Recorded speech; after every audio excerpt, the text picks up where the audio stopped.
Welcome to a special Shakespearean edition of QI dedicated to and entitled The Immortal Bard. Strutting and fretting their hour upon the stage tonight are the two gentlemen of Verona, David Mitchell, Bill Bailey.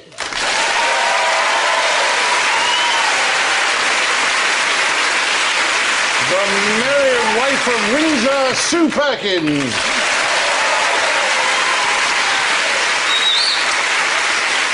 And much ado about nothing, Alan Davis.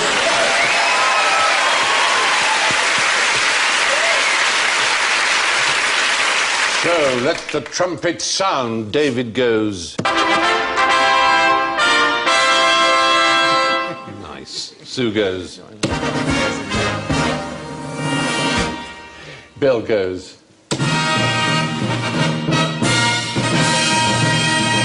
And Alan goes.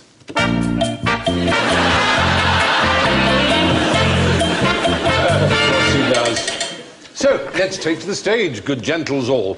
When David Tennant played Hamlet at the RSC, what did Tchaikovsky play? What? Tchaikovsky. Tchaikovsky being the composer, Tchaikovsky. Was he in the cast, Tchaikovsky? He was. Peter Ilyich? Not Peter Ilyich Tchaikovsky, the Russian composer. Another musician called Tchaikovsky. He was also a pianist, a rather startling and amazing pianist, actually. Most eccentric pianist. Richard Stilgoe. No, I've already told you his name. It was Tchaikovsky. Tchaikovsky. Are you saying that he played Richard Stilgoe? Yes. He blew into Richard Stilgoe and a noise came out the other end. You're putting him in the past tense, so I am assuming he may have shuffled off his mortal coil. To quote Hamlet. To quote. Indeed. And that will be the only quote. That's it now. I've blown all my quotes. But you've done damn well. It's a good start. Yes? So if he's dead... He was dead. He was so he's not alive. Skull? So he's a skull? Yes, he played the skull. Yeah, we don't have the real skull there. But that's what a skull looks like. He was a very passionate Shakespearean. That is the real thing there, was Tchaikovsky, and he bequeathed it to the Royal Shakespeare Company, asking that it be used in productions of Hamlet for the part of... Do you remember the character? The skull it is that Hamlet... Is it Yorick? Yorick. Yes. Yorick, exactly, yes. Yorick. Poor Alas, poor Yorick. I knew him, Horatio, fellow of infinite Yes, jest. well, they went, alas, poor... Wait a minute, this is Tchaikovsky. He can play a tune on his teeth. There was quite a bit of a trouble. There were health and safety issues. There had to be a human tissue licence had to be ordered in order for him to appear on stage. Did they cut his head off? I mean, presumably, so he's gone, when I die, I'd like my skull to be used by the RSC. But someone's got to saw it off and then rot it down a bit. The funeral directors were rather loath to do this. They thought it might be illegal, but they had to get clearance. And David Tennant every day held it in his hand. Tchaikovsky would have been very pleased. That's what he wanted, after all. Yeah. There he is looking at it. Look at that. Yeah. A tramp, yesterday. You hope they've had to dirty it up again.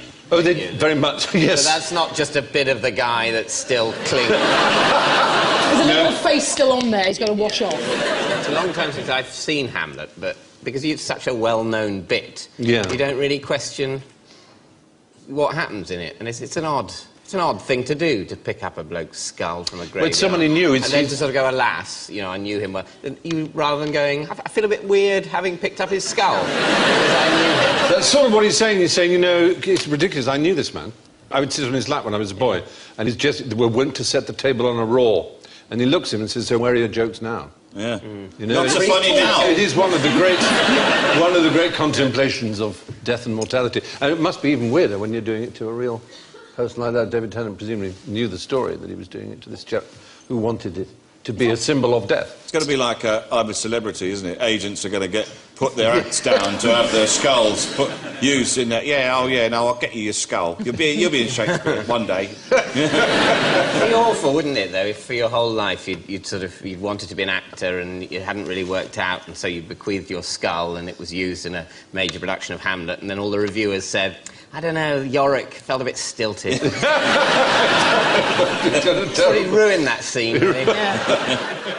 Now, name the Scottish play that Shakespeare wrote. Ah, Taggart. Taggart! It's not... Yeah, you see, you're trying to trick us, aren't you? Yeah. You tricksy little QI. Yeah. Two gentlemen of Kilmarnock or something. The Teeman of Strathclyde. Old Gowan Macbeth. Yes. Is it? Yes.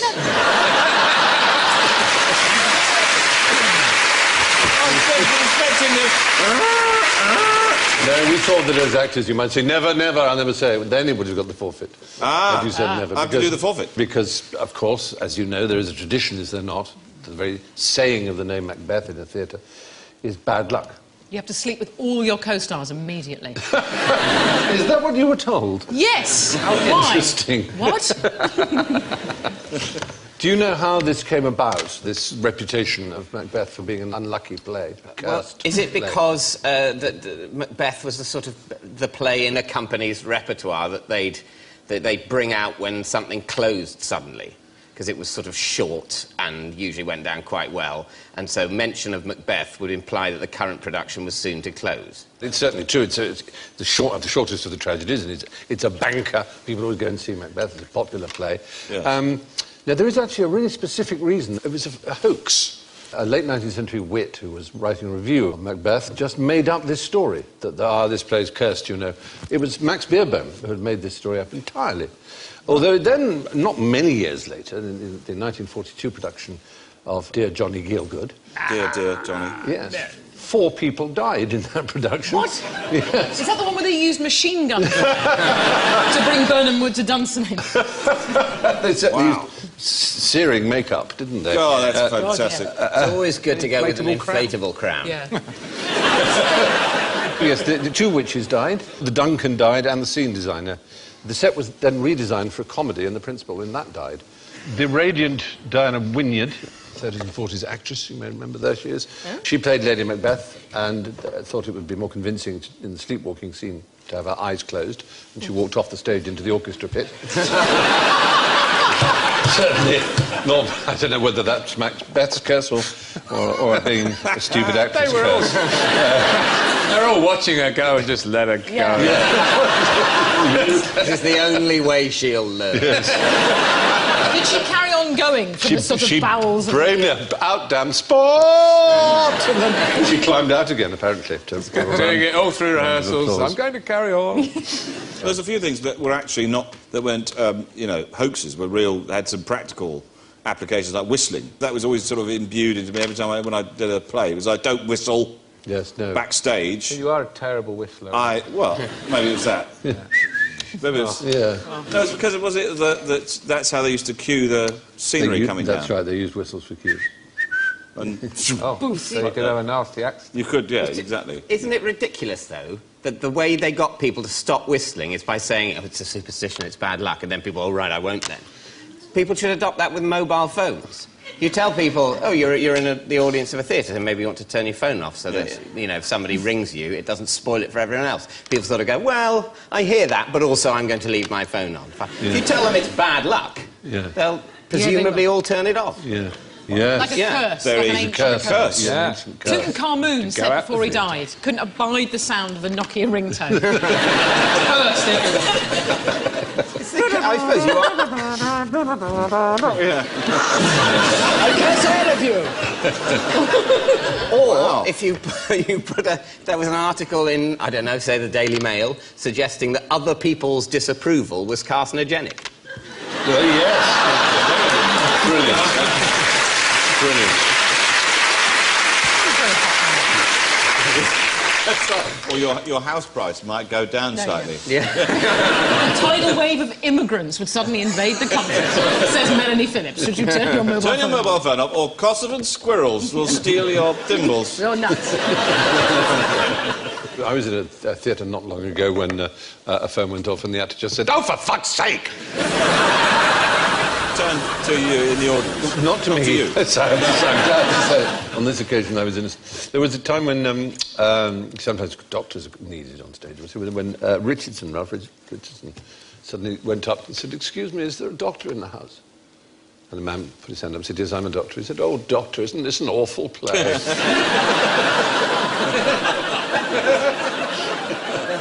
The best one is the Piers Adora. That's my the Piers Adora is the greatest. Favourite. Do tell the that. Piers Adora, when there was a production of the Diary of Anne Frank, and Piers Adora was in it, and she was so bad that when the Nazis came downstairs, somebody shouted out, "She's in the attic!" She's in the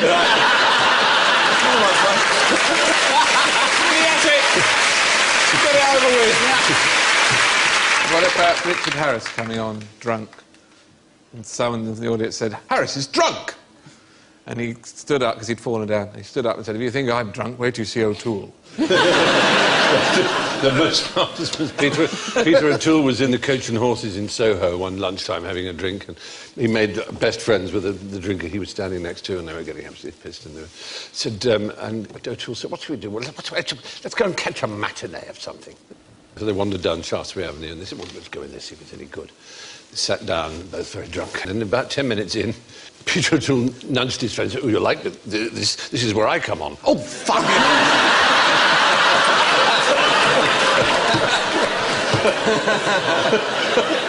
love that. I love that. When he was drunk, he knew he had to be somewhere. Yeah. His subconscious took him there somehow. But all went wrong. We're in Edinburgh. We did this production of 12 Angry Men, and one of the jurors fainted on stage, and his eyes rolled back, and his head went, and his head hit the table, bang, like that. So all of us picked him up bodily and carried him off the stage, and you see the audience going, "I don't remember a bit where one of the jurors dies."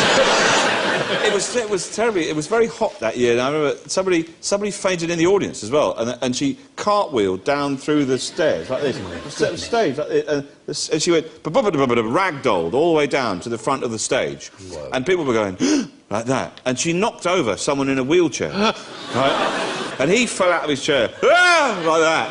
Then the boyfriend got up, came down, saw his girlfriend unconscious, and he fainted, right? So there was a pile of bodies at the front stage. How bizarre. It's a very odd thing to faint at the sight of unconsciousness. Not at the sight of blood. Yeah. Just... I can't bear sleeping people. Yeah. I have to do something. Oh, my gosh, one would trigger another, and then another, and then another, and then the whole world would, if most people had it. Be a very low-key version of a zombie movie. Yeah.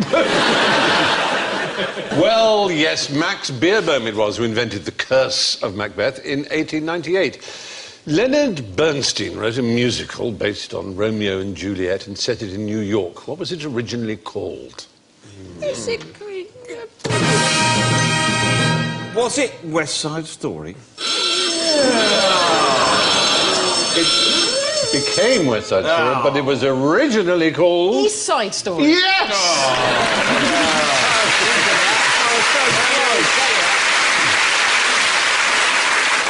Originally, when they were working on it, in the late 40s, it was gangs of Catholics versus gangs of Jews down in the Lower East Side. And then 5 years later, as they were working on it, they decided they wanted Puerto Ricans against white gangs, and that was the Catholics Lower would be West awful. Side. I mean, they just have to tap someone and they just... I wish I hadn't done that. I have to tell you, I feel awful now.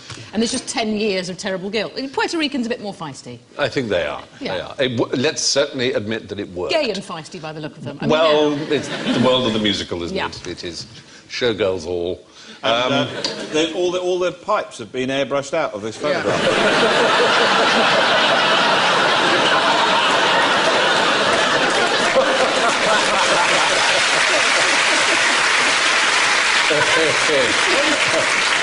Oh, heavens above. Now, of course, West Side Story may be the best, and certainly probably the best known musical based on a Shakespearean fable, but do you know of any others? Points going. Points? Oh, Kiss Me, Kate. Kiss Me, Kate, yes, by Cole Porter, was based on The Taming of the Shrew. The Taming of the Shrew, Yeah. exactly. Is Cats based on Hamlet? No.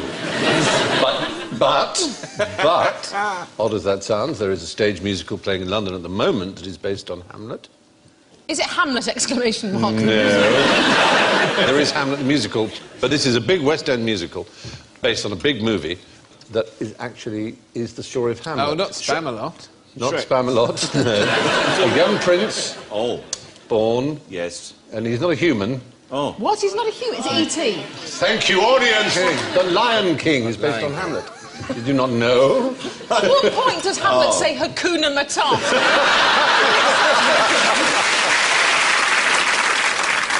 What about The Tempest? What were they made of there? Wicked. The Perfect Storm. That's basically... Speed 2. Harold and Kumar get the munchies. Well, no, there's Prospero's Books. Oh, yes. There's one, but there's another 50s rather classic sci-fi movie. Oh, The audience are really joining in now.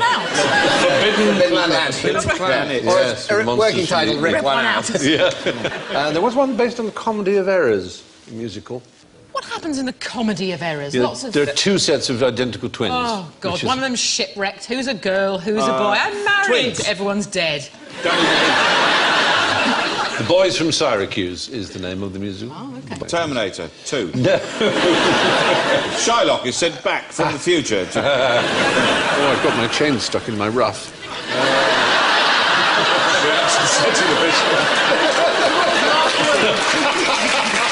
Whoa. That was embarrassing. Yeah. It sounded like that it should sound rude. And you think about it. No, not really. So, there we are. Now, what does Sigmund Freud, Mark Twain, Henry James, a loony from Newcastle, and the Holy Ghost have in common? So... Mark Twain, I know, had a link, but I don't know about the others. And he was sceptical about Shakespeare because he thought that a toff wrote it. He didn't believe that a normal boy from Stratford could write. Right. Could write He properly. was what you might call exactly a Shakespearean sceptic, as were the others. That's to say, Sigmund Freud also believed that, and Henry James, and the Professor Looney, that was unfortunately his name, though I believe it was pronounced Loney, from Newcastle, who wrote a book in 1920 called Shakespeare Identified. There was this whole movement, started in the 19th century, really, with the idea that it might have been Francis Bacon who wrote the works of Shakespeare. There was particularly a woman called Delia Bacon, who was an American and was completely insane, really. She came over to England and wrote a 625-page book. God. In which she didn't even mention the name Bacon. And then when she died, she claimed she was the Holy Spirit. She claimed she was the Holy Spirit? Yes. So the Holy Spirit, if she was right, also doesn't believe Shakespeare wrote Shakespeare. So if Bacon was one candidate, there are two other main candidates. Oh, hang on. What was it? Marlowe. Christopher Marlowe. Christopher Marlowe is one candidate. But the most popular Earl one... of Oxford? The Earl of Oxford is, yes, indeed, Edward de Vere. Is that Edward de Vere? That's Edward de Vere. Wow, there's a lot going on there, isn't there? There is, isn't there? How does he keep that hat on? It's sort of Kate Blanchett with a moustache. It's intense. But, you know, there are serious people. I mean, Freud liked the fact that he lost his father early on, like Hamlet, because, of course, he had an Oedipus complex theory about Hamlet, Freud, so he liked that idea. Who else? Looney invented a rather fanciful scenario because the Earl of Oxford died in 1604, and Shakespeare carried on writing plays many years after that. So that might almost be the point at which to abandon the theory. Yeah, you'd think. Instead of which he claimed that before dying he'd left a whole sheaf of plays, and that his servant, Shakespeare, then just produced them one after the other. Isn't the Tempest written sort of 4 or 5 years after he died? 6 years, maybe, even after he died, referencing sort of stuff of the time. So after de Vere's dead. Yes, quite. He probably just left insert topical gag here. Yeah, that's right. But there are Mark Rylance and Derek Jacobi, both supreme actors, and they both believe that it was the Earl of Oxford. There isn't a shred of evidence, as far as I can see. It sort of doesn't matter. On the basis that what Shakespeare means to people is the guy that wrote those plays. And so if the guy that wrote those plays is a different guy that wrote those plays, that's still what a great guy. Yes. It's not an earth-shattering conspiracy, really, is it? That No. perhaps it isn't him? Omen, 5,000 books on the subject, incredibly. Yeah, I know, it's extraordinary. Yeah, no scrap of evidence. Not real evidence, to be honest, no, it's just speculation. And the odd thing is, they often say, well, we know so little about Shakespeare. There are very, very few people of the Elizabethan era about whom we know more. I mean, Ben Jonson, for example, who was a very famous playwright, we don't even know where Ben Jonson was born or how many children he had. If other people were writing the plays, why didn't they say so at the time? Well, quite. I mean, that's the bit I don't understand. It always seems to go that he didn't write all that. Wouldn't it have come out if other people had written? Yeah, but if it was Ben Jonson or any of those others, jolly good luck to them, I say. Was it just because he wasn't posh? Is it just come? Does it that come down to is basic kind of class snobbery. system? They think, well, he was just this kid from Warwickshire and he was a woodlander, and you know. But in fact, his father was a glover, which is a perfectly decent trade, as you say, and he went to the grammar school there almost certainly. And he's sort of, you'd think, exactly as far up the society as you'd expect a major writer to be. Yes. Not, you know, it's not like now the best novels are written by the Duke of Westminster. No, you know. Very good point. Those people, anyway, claimed that he didn't write his plays, all those ones we saw. But how many words did Shakespeare write? Oh, that'd be quite a lot. How many different words? Yes. Yes, well, there are a number of things here. One is simply, how many pieces of his handwriting do we have? We've got there's his signature. There is his signature a few times, isn't there? He never spelt his name the same twice. No, and it's pretty wonky writing, it's got to be said. Shakespeare. It's, what? He's probably more used to, you know, typing. That one says... He was on the sauce on the top. He was on something. Right, That one looks, it says gallipot. William. The William's quite good on one of them. Anyway, this reinforces some people's arguments. You say he got a clerk even to write his name. He couldn't even write his own name, they say. Could he have theoretically dictated these plays, then, to someone else? Oh, I suppose it's possible. Barbara Cartland used to lie on a sofa and dictate her marvellous novels. I think A.A. Gill, the journalist, dictates, doesn't he? Because he has very severe dyslexia, so I think he does. Right. So there are people who do. So he's got bad handwriting, and that means he didn't write any plays? No, it doesn't necessarily mean that, but it is surprising that we don't have many examples of his handwriting, because the plays were presumably written out by other people. Now, his vocabulary. How many words do you think he used? I'm not counting repeats. He used a lot, obviously. Yeah. Dagger, murder... This could take us a long time, yes. Well, we've got to start somewhere. You've got to start somewhere, you're right. Yeah. 5,000. Yeah. That's 20,000 words. 20,000 words. And how does that compare to the average vocabulary of a Briton, would we say, roughly? That we 4 times as much. No, half as much. Half as much. Less. Surprisingly, yes. I mean, we're not saying that Shakespeare used every word he knew in his books. I'm sure he left lots out. I don't remember the word clitoris. He didn't use hard drive. I think it's in the second folio. Oh, it might be. You know. So it's about half that of the average modern English person's vocabulary, because obviously he didn't have certain words to call on, like, you know, texting or vajazzle or whatever. But on the other hand, he did have, you know, guerdon and bodkin and fardel, which we don't use so much. Yogurt. Yogurt. I don't suppose Shakespeare knew what yogurt was. Broadband. Broadband. Exactly. Activia pouring yogurt was a phrase you never heard him say. I can't get my head... He didn't use that if it existed. Never had it. Yeah. If I were to say I couldn't get my head round Activia pouring yogurt, it would sound peculiar, but why would we want to pour a yogurt? What you want is pouring furniture. Because it's quite difficult getting furniture. If you could pour the furniture where you wanted it, and to the extent you wanted it... And it sets. Then exactly. Yeah. Then it that could be would made out very of that handy. thing like Terminator 2 is made out of. Yeah. No, Yes, exactly. They've got that already. There's concrete. Oh, yeah.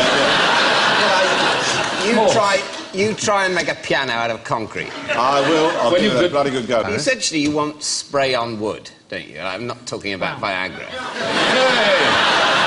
You know, where you could sort of go... You could go... Well, I think the future is 3D printing, is it not? Have you not seen some examples of that? That's amazing. It is extraordinary, isn't it? I've seen that. That's some kind of voodoo. It really is phenomenal. Is that just model, so it can create a 3D object? Yes. You put an object into a case like that. Like a vole, so like, a vole. say a vole. Well, maybe not. A vole, yeah. But you'd have to have it sedated in some way, because you wouldn't want it moving around. It's been very humanely treated. It's sleeping. It's sleeping and probably laminated. And then you press a button, and then you leave it for a few hours, and you come back, and there's another vole. Yeah. That's cloning. How come that's not... Lasers make it calibrations of exact every single detail of it. I mean, really, really complex things it can be made printed. of, Well, it can be made of different things, different plastics and resins and so on. But yeah, I've seen some really complex things. You can make a marzipan vole. Oh, wonders of technology. Oh, thank God. All those years of postgraduate research. Hallelujah. And we have a marzipan. Yeah, wheel, steam engine, microchip, marzipan. It's the decline of humans. That's right, that's when we knew it had all gone wrong with the Battenberg rodent. Oh, well. Still, there are a lot of words. In The Sun, David Crystal, who's a well-known linguistic fellow, and he estimated there would be about 6,000 words in any complete issue of The Sun, whereas the King James Bible has just 8,000. So this idea that we're all dumbed down to a lower vocabulary is not necessarily true. Anyway, moving on. Shakespeare coined over 1,000 new words, but not all of them caught on. Here are some of the ones that didn't. See if you can put them into a sentence for me. Sweltery, quatch. Quatch. I've got a sweltering quatch at the moment. Already we're there, aren't we?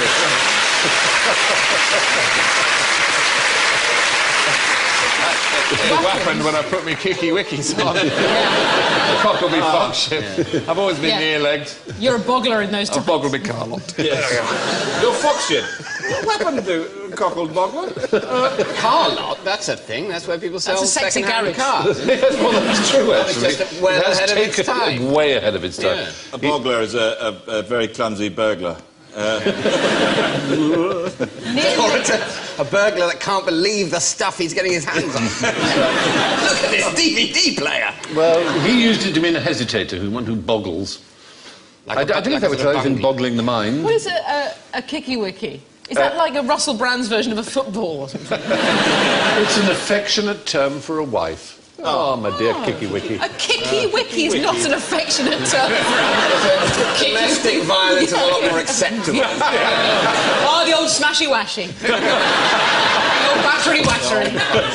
Punchy-wunchy. And a quatch, or is it a quatch? It's actually an adjective. A quatch. Quatch. Quatch means be a bit podgy, a bit quatch. Oh, you're a bit quatchy. Yeah. So, yeah. Luckily, I'm wearing a surgical truss. Plump, shall we say. Whoppened, or wappened, is corrupt. That's never really caught on, is it? But look at the ones that did catch on. Here's just a small example of words that are first used in Shakespeare. Accessible, acutely assembled, barefaced, beguiling, critic, even-handed, eyeball, Frenchwoman, hunchbacked, neglected, overpowered, promising, radiance, revealing, rose-cheeked, school day synonymous, three-legged. French woman is a bit of a stretch. French woman. He invented it. Before He that, invented taking the space out. Yes, he may have done. Even-handed, bewitchment. this is my symbol. wife. She is a thingamajig. I don't know. What can I call her? Oh, French woman. French woman. Of course, you can't be absolutely certain he invented all these because they may have been in use before, but he is often the first printed source we have for them. He presumably had to have a pretty good idea that people would understand what he was going on about. Yes, exactly. Also, there are phrases he came up with, of course, and those probably now have come into the realm of cliché, so much so that we can't even imagine that they didn't exist in the English language. There are very many. We've got a list here. Neither a Be boy all and end all, laid on with a trowel, laughing stock, more in sorrow than in anger, once more into the breach. One fell swoop, to play fast and loose.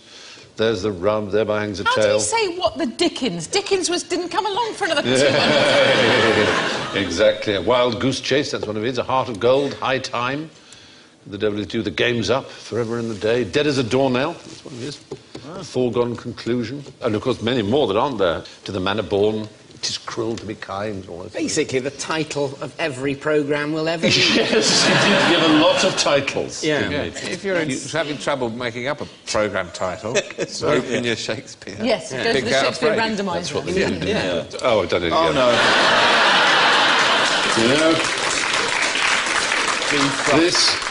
This bit of rough is not behaving. I've said that before. Oh dear, I had to just... So there we are. Call me a sweltery boggler if you like, but answer me this. How did Dangerous Dan Tucker clean up Shakespeare? Oh, I sense I'm falling into a pit, but I shall do it anyway. Don't know why I'm speaking like that. That's the hat.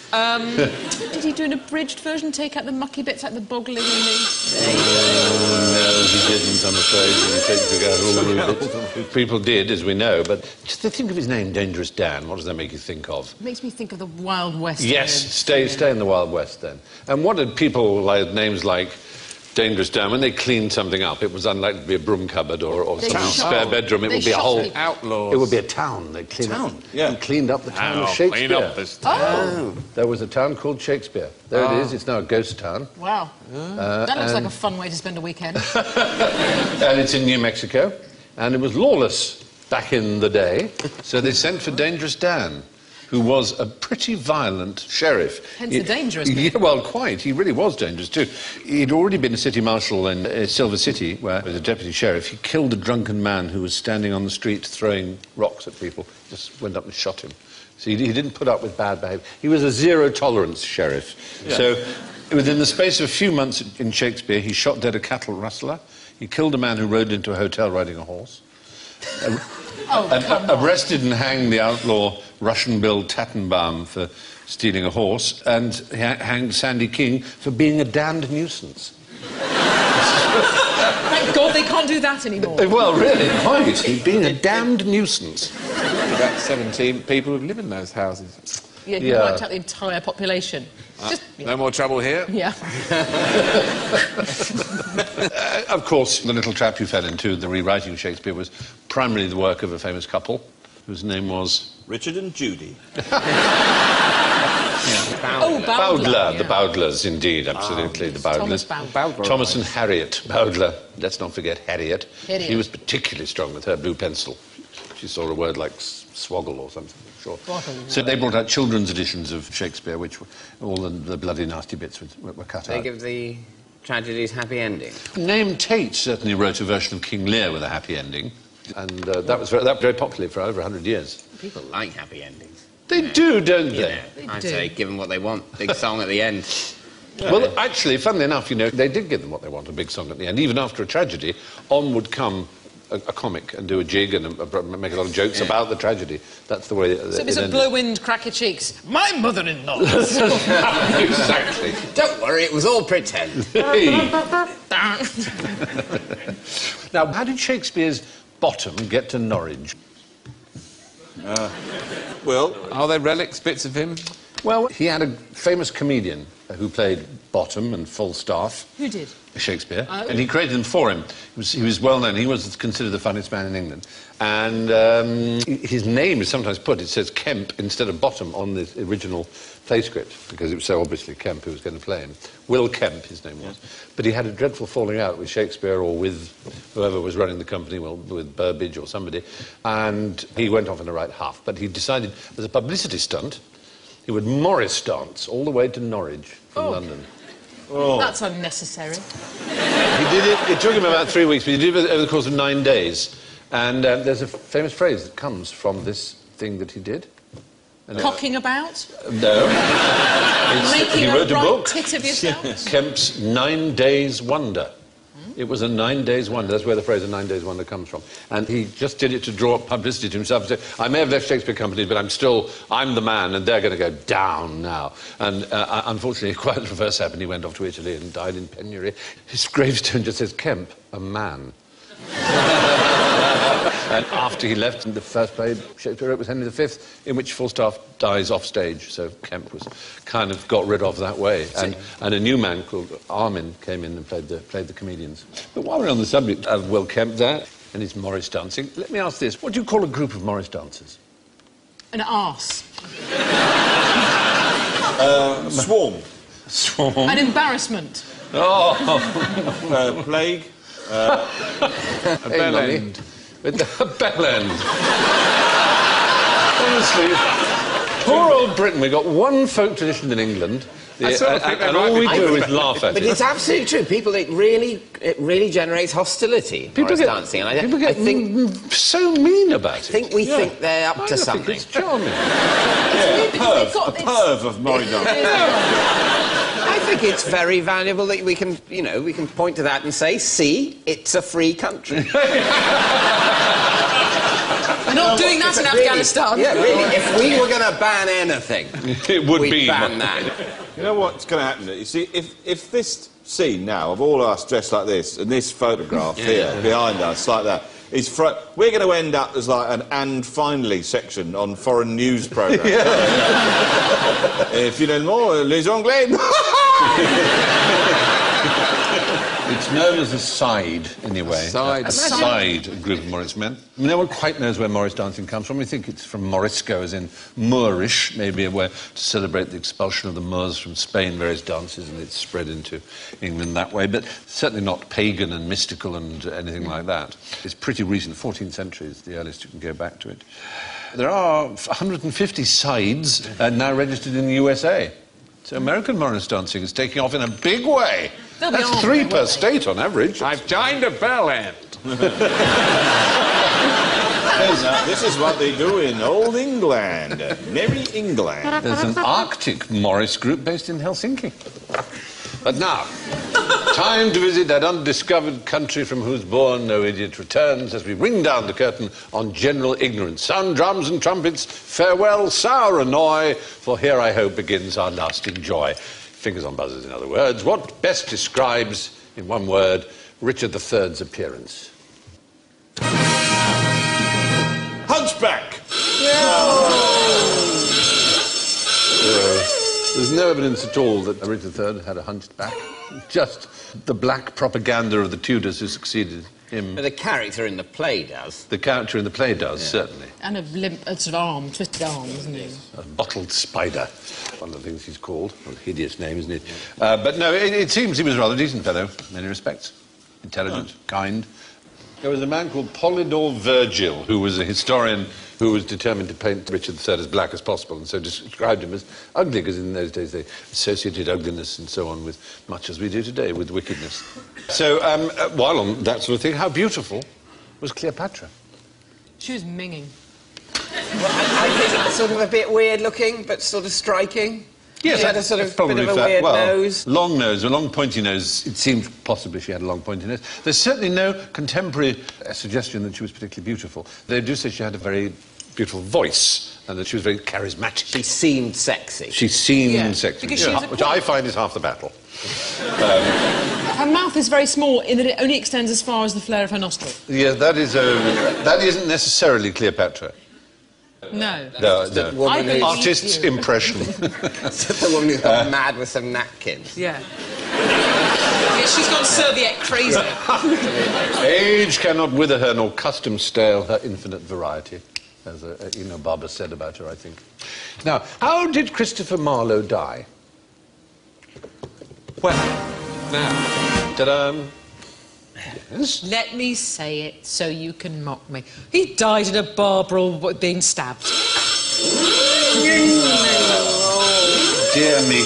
No, well, he was stabbed, I'll give you that, but not in a tavern brawl. It was thought for many years it was a tavern brawl, but it wasn't until 1925 that the documents came to light in the Public Record Office that showed he was, in fact, killed at the house of a Mrs. Eleanor Bull by a man called Ingram Fraser, with whom he'd spent the whole day, and they had an argument over the bill. An argument over a bill? Yes. He stabbed him. That's a bit harsh. But I only had a mineral water. Yeah. Yes, exactly. So it wasn't a tavern? No. What was it the bill for, then? Was it a restaurant? It was a pop-up restaurant. They didn't call it a tavern. It was actually rather a smart restaurant, but it went downhill after that. It might have been a prostitute. Right. Might have been a brothel. Oh, so it could have been a brothel bill. I didn't have that. No. Yeah. No, I didn't have that. To be honest, the service charge in this case is redundant. I had one of them, two of them. I asked for that, but it never happened. I ordered it, but It was off. Yeah. We'll chip in. We can afford that. Why don't we just get one big one and all have a bit? Oh, I don't know. Oh, no, dear me. Anyway. It's unlikely to have been a brothel, because he did say that he didn't trust anyone who didn't love tobacco or boys. Well. Anyway, what made Lord Byron limp? That's a follow-up question. Item 4 on the brothel bill. 8 hours of Morris dancing. He had, from birth, a pronounced limp. L-I-M-P, pronounced limp. So did he have a... They're not quite sure whether or not he had a club foot. We know that, in fact, he didn't have a clubfoot. It's often said that he did, because that's the sort of one that people have heard of. He had a sort of withered leg, and you can tell from his boots. He was very athletic, and he hated this limp. But he swam the Hellespont, and he boxed, and he was very worried about his weight. He became possibly an early male anorexic, it seems. And he liked to spend money, did old Byron. He ordered batches of 24 a time of white linen trousers, which he only wore once. He also ordered silk handkerchiefs in batches of 100. Each one was 9 guineas, which was an average man's pay for the year. So what was he... Was he coining it in with the writing? He inherited at an early age the title and Newstead Abbey, which he spent very, very fast. But he was, in fact, incredibly highly paid, yes. For every canto of Don Juan, his last great masterpiece, I think. Yes. Thousands he got for each canto. So he would write a canto, he was have a hankies, or write another canto. He was hugely successful, yeah. And, white linen trousers? Yes. It sounds like something out of Miami Vice. Doesn't it? He had to leave England because there was a scandal about him possibly having had sex with... a young... goat. Well, a story at Cambridge. He kept a bear at Cambridge in his rooms, a bear. And the Master of Trinity said, the rules are absolutely clear, Lord Byron. There's no domestic animals. He said, I assure you, Master, he's not domestic, he's entirely wild. So he was allowed to keep the bear. But, no, there was a rumour that he'd shagged his sister, and so that's what forced him to leave. So you say the bear? No, the bear. As far as I know, the bear... Is that more horrific than shagging your sister? It's just different, really. Yeah. Isn't it? It is different. It's probably braver. Lord Byron limped because of an abnormality in one leg, but it wasn't a club foot, in fact. Now, what can the Queen do that an idiot can't?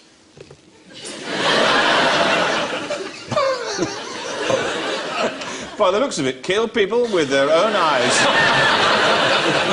Doesn't look in the best mood there, I agree. One tires of Morris dancing. This is something she's allowed to do, but doesn't. But an idiot is not allowed to do. Drive, vote. Vote is the right answer. Most people think the Queen can't vote. She has every right to vote as any citizen. She's never exercised that, as far as we know.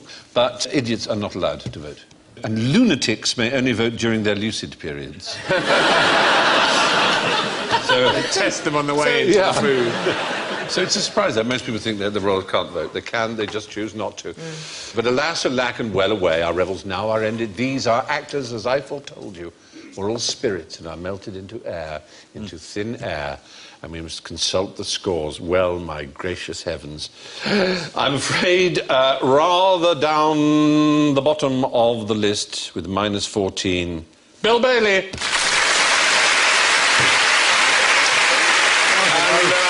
Probably. 4 to the better with -10, Sue Perkins.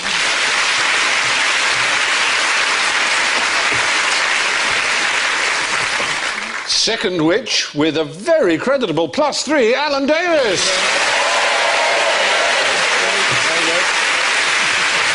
But tonight's Prince of Denmark with 6 points is David Mitchell.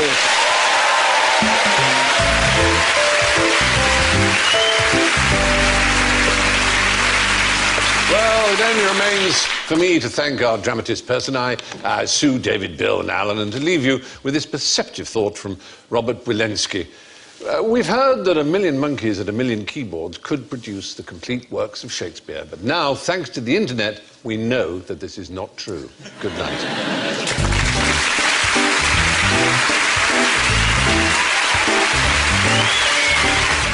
Next on BBC Two, Steve Coogan takes the Bard into unorthodox territory, starring with David Arquette and Elizabeth Shue in Hamlet 2.